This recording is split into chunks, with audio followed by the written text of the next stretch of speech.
You may be seeing a lot of angst, a lot of memes, a lot of posters in social media addressing the fact that a lot of folks are upset that their family, their friends who they may have went to college with, high school with, who may have been mom friends with, who they may have been teammates with, are essentially virtually silent on all that's going on in the world regarding the George Floyd killing and the series and the pattern and the history in this nation, and which seems to have come up to its tumultuous, I don't know the word I'm looking for, in recent days, and having like no comment on it whatsoever, and like going about their day, continuing to post dog pictures and like vacation pictures, and only pausing to reflect or say anything if they do say something about the riots being bad, and they're like upset. They're just like, what gives?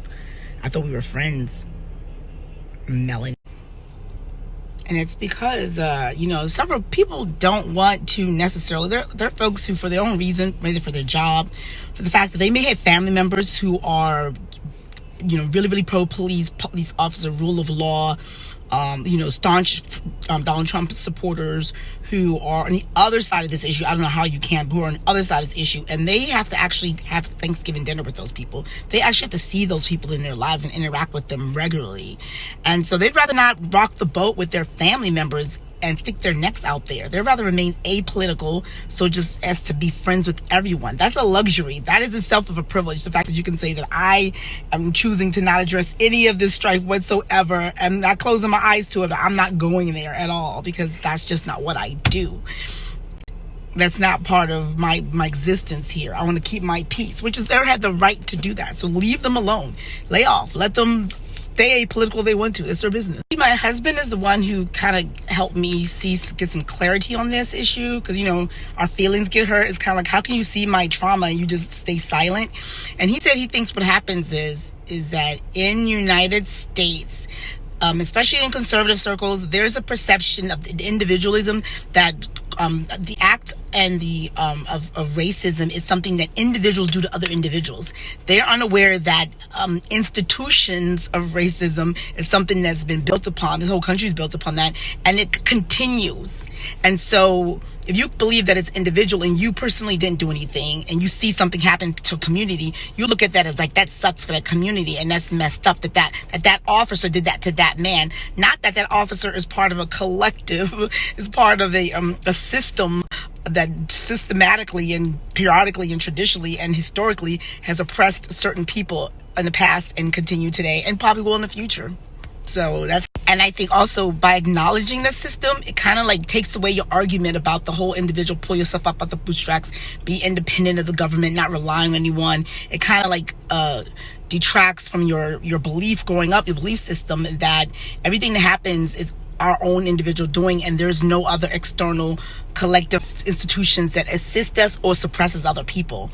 And so if that the notion of accepting racism as a collective, as an institution thing, is opposite to your belief system. So let's start there. So that's a first problem that you ever heard of with these people. And I don't even call them these people. That's like an offensive term to say these people.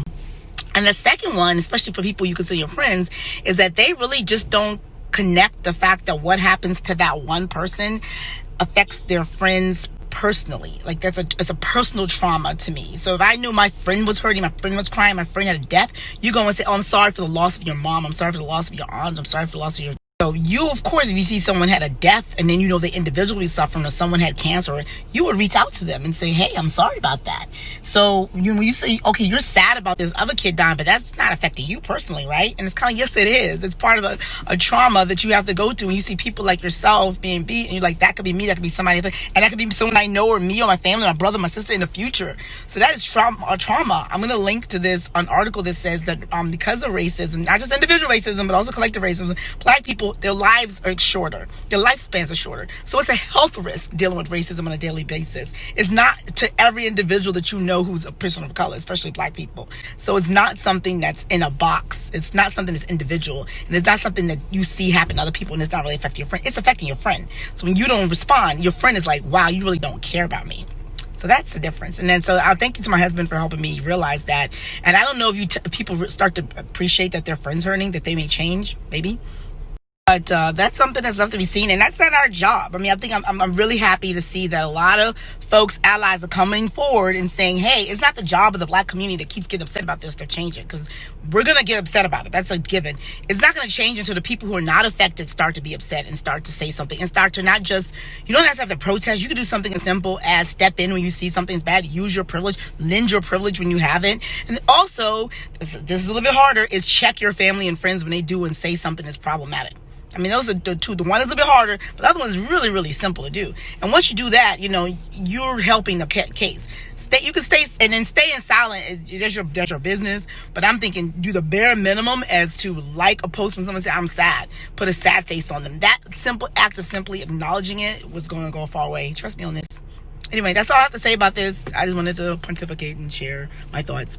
It's JJ. Follow me. Bye.